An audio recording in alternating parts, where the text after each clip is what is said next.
are watching Jesus is Alive Community Bahrain Sunday Worship Service. So our topic for tonight is from the story of Esther, and the title is Praying Extraordinarily. Ezekiel 22 verse 30 said, "So I sought for a man among them who would make a wall and stand in the gap before me on behalf of the land, that I should not destroy it, but I found no one." The Lord is looking for intercessors. He was looking for people who will stand in the gap, those who will pray for those who cannot pray for themselves. And so, here we are. Amen? So, praise God. So, let us pray.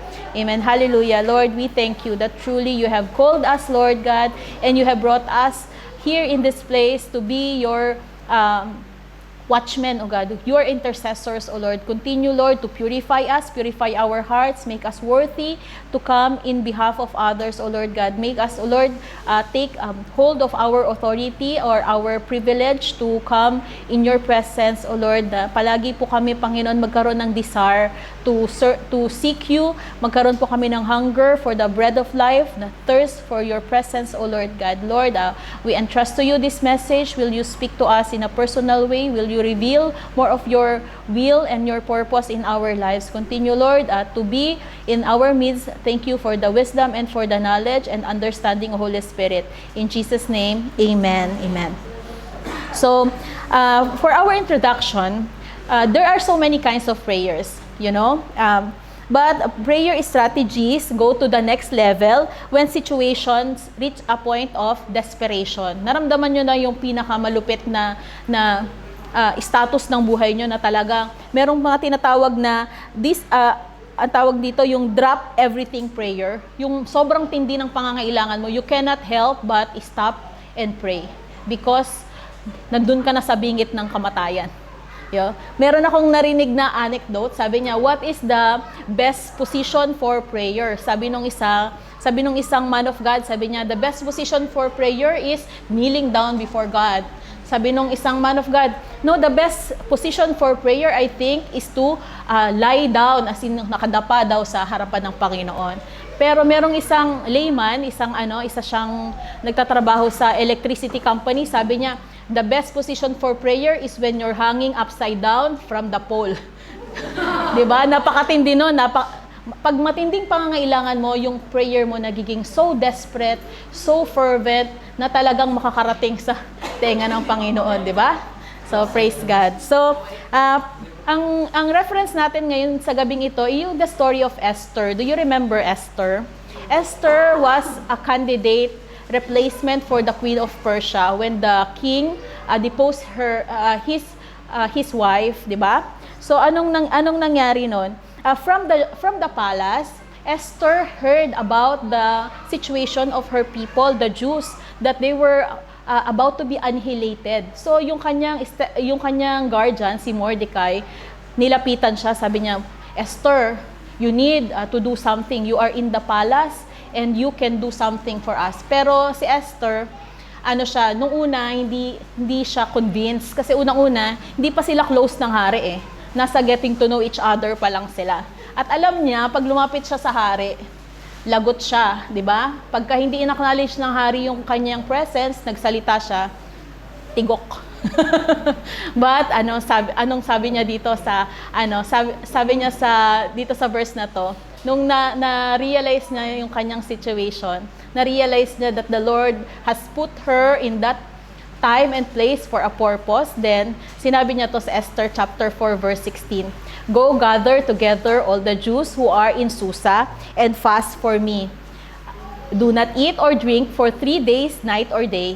I and my attendants will fast as you do. When this is done, I will go to the king even though it is against the law. If I perish, I perish." Wow, praise God. Yun ang heart ni Esther. Na kahit na she will perish, she will do her purpose. She will fulfill the purpose of the Lord in her life. So, tayong mga tinawag ng Lord sa mga oras na to, what is our purpose in our life? What is the purpose of God in our life? So, He is looking for intercessors. He is looking for watchmen. He is looking for people of God who will declare the word of God in this time of itong mga panahon na to. We are in the last days. So, the situation of Esther and our situation at the moment are not really very different. The people of God, though we are not in the time ng panahon ni Esther, but we are facing the same problem. You know, in the church now is facing a huge crisis. Half of the church during this pandemic shut down. Maraming mga nangyari, di ba? They are experiencing na yung apostasy, yung nawalan ng fire yung mga believers. The believers lost their fire, they lost their faith. Marami ngayon mga pastors at mga leaders ng churches na ayaw na nilang maglingkod for some reason or another. So, the people of God really is in a crisis. And the same thing, if we don't stand in the gap, if we don't pray, if we don't intercede, the people of God will perish. So, that is why this is our calling now. We need to pray. We need to open the floodgates of heaven so that the Lord will pour out His mercy and His grace so that His people will be saved. Amen? So, sinabi ko sa inyo kanina, how do we pray extraordinarily? Sabi niya, meron ditong prayer strategies to go to the next level when we are really facing these desperate times. And one of the best strategy actually, is to go back to the Word of God. Because when we pray the Word of God, we are sure that we are praying according to the will of God. When we pray according to our own words, when we pray according to our own, yung mga saloobin natin, there are times na nawawala tayo sa will ng Panginoon because humans are subject to change of heart. Alam nyo naman, ang puso, marupok. Di ba ganon? Minsan yung desires mo, yung flesh mo, it overcomes the will of God and you follow the will of God even in prayer. That's why sticking by the word of God assures us that our prayer is according to the will of the Lord. That's why we do the word prayer. Okay? So ngayon, from our text, from Esther chapter 4, verse 16, we can see also the 3 points that I want to talk with you tonight. This is that in addition to praying the Word of God, meron tayong 3 points na gusto kong sabihin sa iyo. Una, from verse 16, go gather together all the Jews who are in Susa and fast for me. So, anong sabi ng Lord dito? We need to pray corporately. We need to come together like this to pray as people of God. Some people will say, pwede naman ako mag-pray sa bahay, di ba? Pwede naman ako mag-pray kahit nasan ako, kahit na hindi ako pumunta sa tubli. I can pray by myself. But you know, when people of God come together to pray in unity, something is happening. Amen?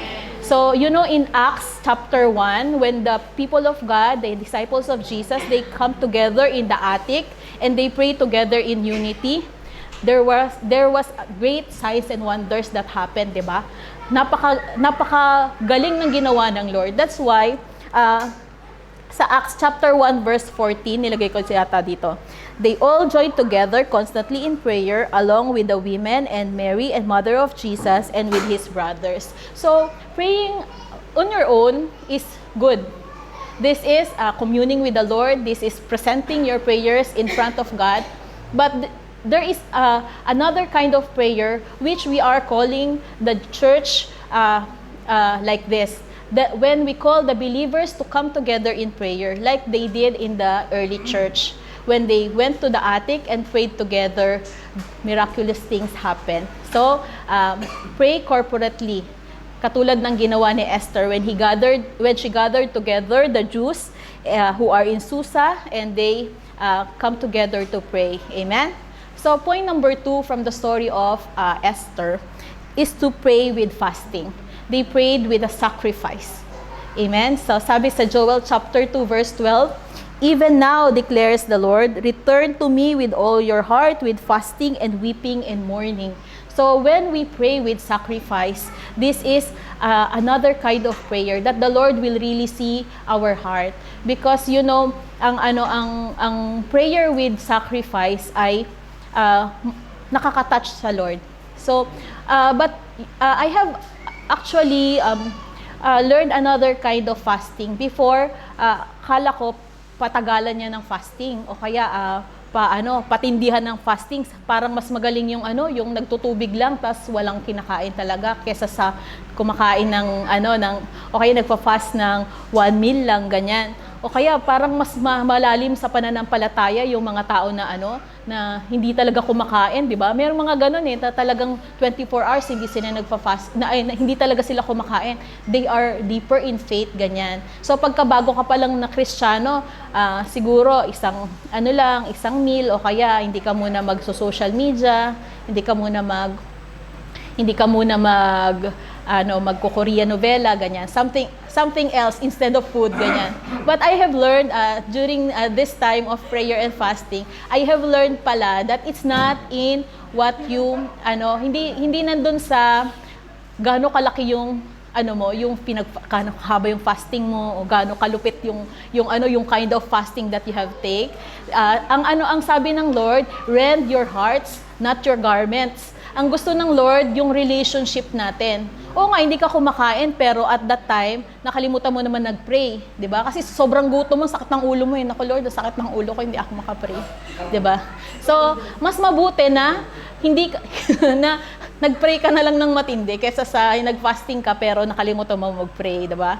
So, isa pang natutunan ko about fasting at this time is that, when we fast, it should be for Jesus. Don't think that, magpa-fast ako ngayon kasi nagpa-check ako ng sugar ko nung nakaraan, ang taas na pala. Kailangan ko pala, 2-in-1, di ba? Sabi niya, magpa-fast na ako, papayat pa ako, ganyan. Yeah, so I was rebuked by the Lord. So when we fast, let's not think about the things of the flesh. Yes, there are so many benefits to fasting, sa totoo lang. Di ba? Many health experts have attested to that. But when we fast for the Lord, let us put Jesus in the center of our fasting. Huwag mo isipin na 2-in-1 yan, ganyan. Huwag ganun. Kasi our God is a jealous God. Kailangan lahat ng efforts natin for Him only. Okay? So, yung mga bagay na yan, praise the Lord, nandyan yan. Pero let's not focus on that. Okay po? So, we pray with fasting, with sacrifice, so that the Lord will truly see our sincerity. And when we feel our stomach grumbling, naaalala natin, yes, I'm doing this for that purpose. Yes, I'm fasting because, Lord, I want you to remember our situation. Mga ganyan. Kailangan yung fasting natin for Jesus lang. Okay po?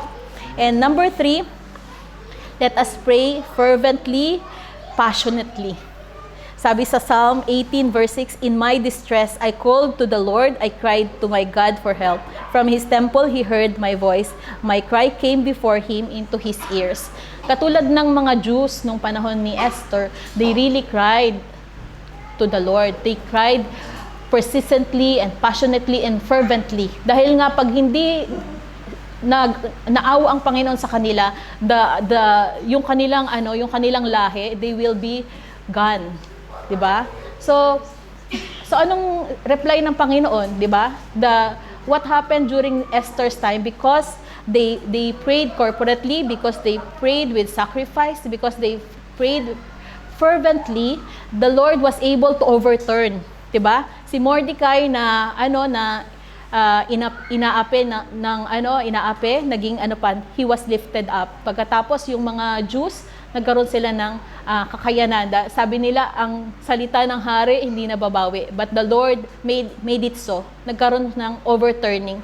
What the enemy meant for bad, the Lord has changed it and made it for the good of His people, di ba? So when we do this, when we pray, the heaven's doors will open and something will happen in our situation. Amen? So, but praying fervently is not very easy. Mahirap siya. Lalo na when we are not praying for our own things, di ba? Yung mga sige, kung buhay natin, para sa magulang natin, kailangan nila ng good health, kailangan nila ng sa sarili natin, mga anak natin. It's so easy to pray fervently. But when we're interceding for others, so hard, di ba? Next. Yeah, so kailangan pala ng anointing so that we can really intercede. So this topic is in our so lessons. Just to review. So we need an anointing for the intercession. Ano yung una? We need to bear the burden of the Lord. kailangan maramdaman mo talaga yung burden ng Lord para makapag-intercede ka. Because when you do not have the burden, you will not be able to pray.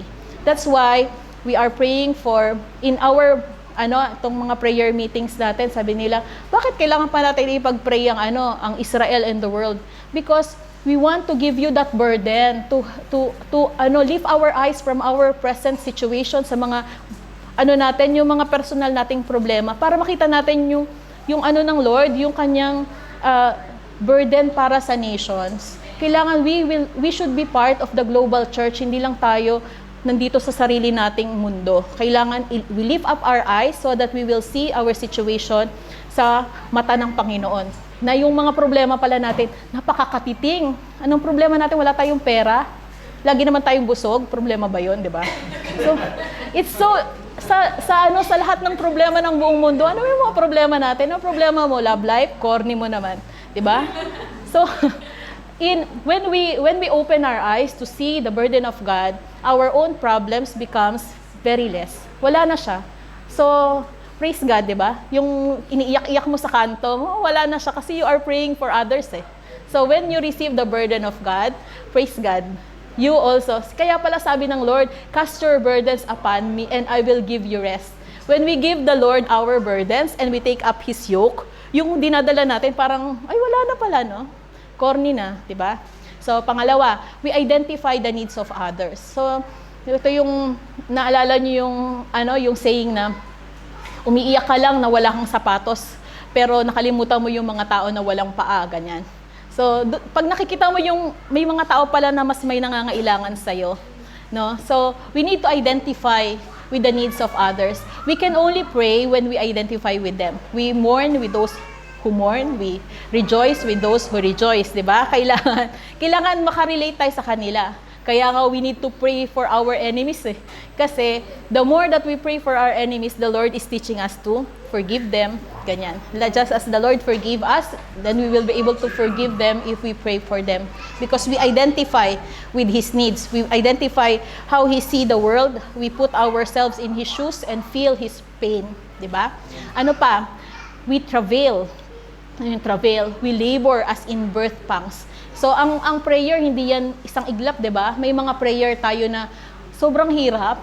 Yung talagang iiyak mo talaga sa Lord. Yung ramdam mo yung pain na na ganon, yung sa mga magulang na, sa mga nanay na nakaramdam ng birth pangs, alam mo yun, talagang hirap na hirap ka na mapangyari yung na yun, yung prayer request na yun. Ang hirap niyang,